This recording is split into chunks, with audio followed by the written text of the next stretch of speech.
हम इस वक्त जिला पंचर हाल फैसलाबाद और यहाँ पर स्वीडन में कुरान पाक की बेहरमती के खिलाफ एहतजाज किया जा रहा है। इस वक्त हमारे पास औरंगजेब वाला साहब खड़े हुए हैं, पाकिस्तान तहरीक इंसाफ के जबरदस्त लीडर है यहाँ फैसलाबाद के अंदर। इनसे पूछते हैं स्वीडन में जो कुरान पाक की बेहरमती हुई है, आप क्या कहेंगे?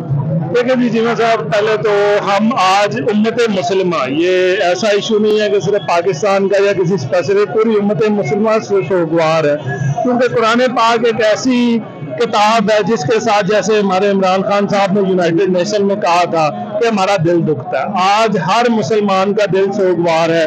ये आज़ादी राय नहीं है, ये बदमाशी है, ये फस्तायत है जो गैर मुस्लिम मुसलमानों के साथ हमेशा से कर रहे हैं। और हमेशा से ये जो फ्रांस, इटली और स्कैंडिनेवियन कंट्रीज है, स्वीडन वगैरह, ये हमेशा आज़ादी राय के नाम पे मुसलमानों की जज्बात को मजरूह करते हैं, जिसकी हम पूरी तरह से जो है ना उसका एहतजाज रिकॉर्ड कराने के लिए यहाँ आए हैं।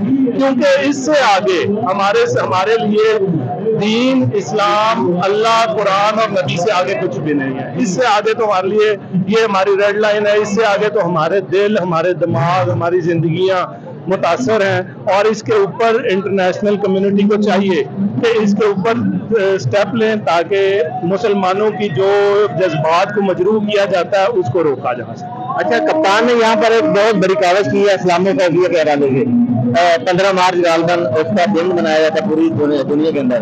इसमें तो पाकिस्तान के अंदर कप्तान ने क्या सबसे ज्यादा आगे बढ़कर कदम लिया? देखिए जी, अभी तक हर अच्छे मामले में, किसी भी मामले की बात कर लें, हमेशा इमरान खान साहब ने सबसे पहले उस पर कदम उठाया है। इस वक्त जितनी फस्तायत का शिकार हमारी पार्टी चल रही है, उसके बावजूद खान साहब ने मुल्कगीर एहतजाज का ऐलान किया और अवाम इतने बुरे हालात में भी खान साहब की एक आवाज पे लबैक करते हुए बाहर निकले हैं।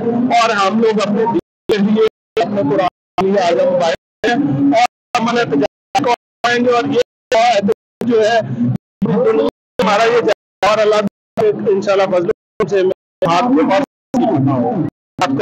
पता है, ये फैसलाबाद है, यहाँ पे हिदायत देना है।